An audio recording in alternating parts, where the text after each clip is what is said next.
A custom sauna gone wrong is the kind of mistake you only find out about after everything has already been built. It just takes one bad call on the heater size or the ventilation, and the room you spent 5 figures on never feels right. So by the time you notice, it's another 5 figures to undo it. I've spent the last 9 years running My Sauna World, where I've helped thousands of customers plan custom sauna builds across the US with every wood species and every heater on the market. So I've seen what the spec needs to look like before the contractor ever shows up, and I've also seen what goes wrong when it doesn't. So in the next few minutes, I'm gonna walk you through everything you actually need to know before you build a custom sauna. Which decisions matter, what order to make them in, and the mistakes I watch builders make over and over. By the end, you'll know exactly what to do before you spend $1. Section 1, indoor or outdoor, before anything else. Now, before you measure a single thing, the first decision you have to make is whether this is an indoor build or an outdoor build, because the whole sequence underneath changes based on that one answer. If you're going indoors, you've got 2 layers that are non-negotiable: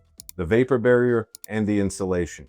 And we'll get into both of those in a second. But if you're going outdoors, you can skip the vapor barrier entirely because it's outside. So instead of having to think about the insulation, you're going to be looking at the exterior. And honestly, if you've come to us asking for a custom outdoor build, my first job is to be straight with you. Most people who want an outdoor sauna are better off with one of our pre-made kits, like the one I'm sitting in right now, because the exteriors are already designed to withstand the outdoors over the years. A custom outdoor build really only makes sense in 2 situations. Either you've got a strange space size and you have to build it exactly into that footprint, or you're building something truly custom and price is not an issue at all. Outside of those 2 cases, the kit is usually the smarter move for most people. Section 2, the first number that matters. But once you know indoor or outdoor, the first thing I'm asking on a custom build consultation is the measurements of the space, every time. Because everything from the heater, the wood, the layout, the electrical, all of it sizes off the cubic footage. If you don't lock the measurements in first, you can't figure out the amount of wood you're working with,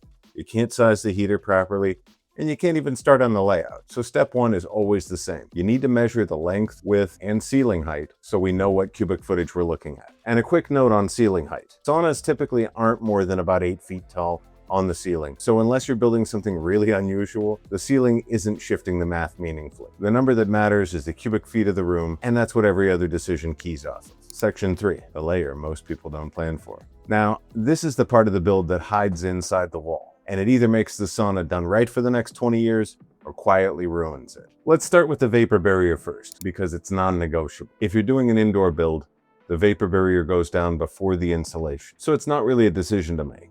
It just has to be there. That's what's going to be handling your mold prevention long term. Insulation is where there's an actual choice. And it's where I see a lot of people make the wrong call plenty of times. Because the right pick for an indoor custom sauna is rock wool. Some customers will still use standard fiberglass because it's what they're used to from the rest of their house, but it's not what we recommend. Here's why we recommend rock wool. It's got superior heat retention up to 1,000 degrees Fahrenheit, high moisture resistance, and it resists mold and sagging in a high humidity environment. Fiberglass just isn't designed for this. It's built to insulate a standard house, and a standard house doesn't get to these kinds of temperatures. When people use fiberglass in a sauna, the bigger issue isn't mold because the vapor barrier handles that.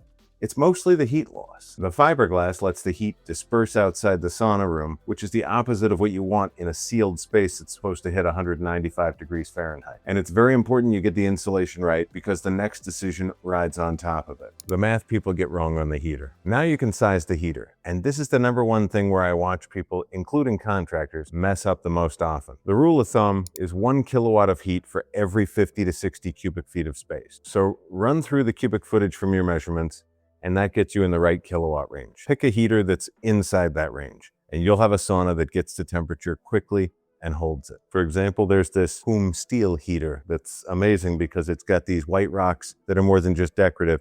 They're made to hold up to the 195 degree heat you're going to get inside a sauna like this. This Saunalife X2, which is perfect for something like this. You can have white rocks from top to bottom. The Harvia Cilindro, another great option, by the way. You're going to get these standard smooth stones, and you can only add a decorative layer at the top because they're not really meant to hold up to the heat long term. Here's what happens when you get it wrong. If someone picks a heater that's too small for their space and the sauna only ever gets to 130, 140 degrees, the problem is most traditional sauna users are looking for around 195 degrees Fahrenheit. Now they've got a room they've spent 5 figures on, and it never actually hits sauna temperature. I've had customers install too small a sauna heater, realize it pretty quickly, and then come back and swap it out for a larger one. Depending on how far undersized they went, the swap can also pull in an electrician to handle new wiring or a bigger breaker. So it's not just about buying a second heater, it could be about buying a second heater plus all the electrical work. And the whole thing was avoidable from the start by running the cubic footage up front. One thing that matters a lot here, and that's why we did the insulation first, is that the insulation has to be doing its job. If your insulation is poor and the heat is dispersing out through the walls, the 1 kilowatt per 50 to 60 cubic feet rule won't work, and the sauna will fight to hit temperature even with the right size heater on paper. So for an indoor install, you want the insulation right first, and then the heater math will hold up. The basic point of what I'm saying is, don't let your contractor pick the heater from a catalog without running the cubic footage math first. And don't size down to save money on the unit because you'll pay for it twice. One final word to cover on heater size. If you're gonna have this much glass on the front of your sauna or the back, don't forget that glass runs cold when it's outside. And so for an outdoor sauna,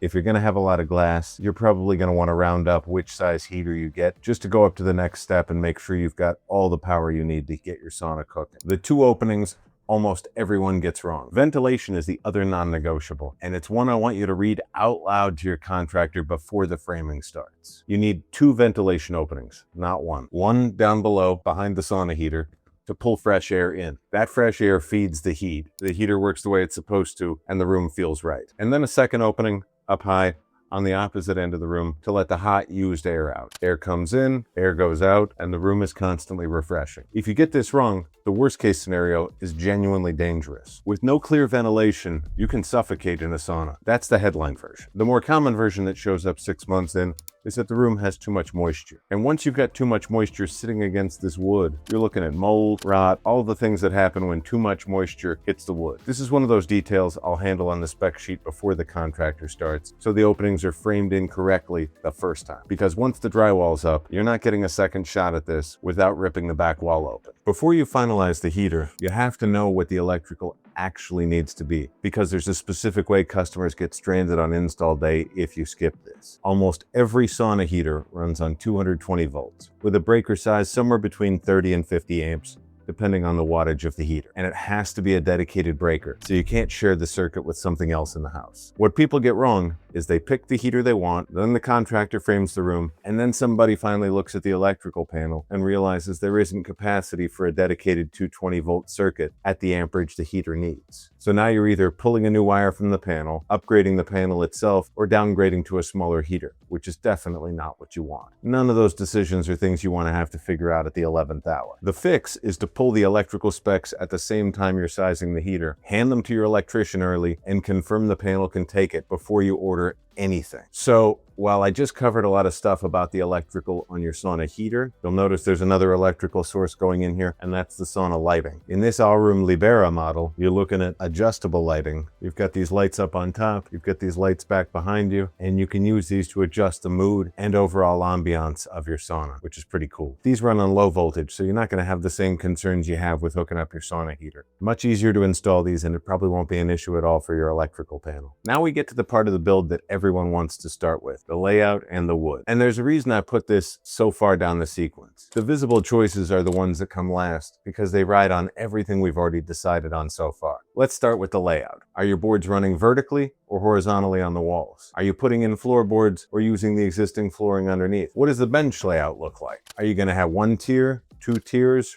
wrap around? And then there's also the add-ons like extra windows, Himalayan salt walls, lighting, and decorative wood across the top or the sides. These are the things most customers come in already imagining, and they're important decisions, but they're the last decisions, not the first. Then there's the wood type. We carry every imaginable sauna wood. The most common one is cedar, which is cost effective, has natural rot resistance, and holds up fine over time. If a customer asks me, will their cedar look good in 5 years? The answer is yes. I haven't seen standard cedar fail too early in a custom build. The budget option below cedar is aspen, but aspen doesn't have the natural rot resistance cedar has, so you're going to need better ventilation to compensate for that. And the premium tier is all the options in thermally modified wood, which has been heat treated to take the durability up to another level. It's got superior rot resistance, more stability against warping, and you should expect it to hold up for decades without problems. So the question on wood isn't really about which one looks best in a showroom. It's about how long you want this thing to last and what you're willing to spend up front to get it. One small thing that'll save you a ton of headaches on the day you install your sauna. Buy at least 10% extra wood on all sides. It's a tiny line item in the total budget, and it means you'll never come up short on the day of the install. Coming up short on wood mid-build is the kind of avoidable problem that turns into a 2-week delay or a costly fix. The pre-flight check you're leaving with. So, now you've got the sequence. The reason this order matters is that most of the expensive mistakes on a custom sauna are decisions made out of sequence. Picking the heater before you've sized the insulation, framing the room before ventilation spec is locked in, buying wood before you've measured properly. Every one of those is going to be a problem 6 months from now. So when you're sitting down with your contractor, this is the order to walk it. Lock the questions in first, and the answers get a lot easier. Now you know what actually goes into building a custom sauna. The other question worth answering before you start speccing any of this is which type of sauna you're actually building, because that comes before every decision we just walked through. So click this video here, because I walk through every meaningful type of sauna that exists. Finnish, infrared, hybrid, steam, the wellness marketed ones, with the pros and cons of each and which one belongs in your house. I'll see you there.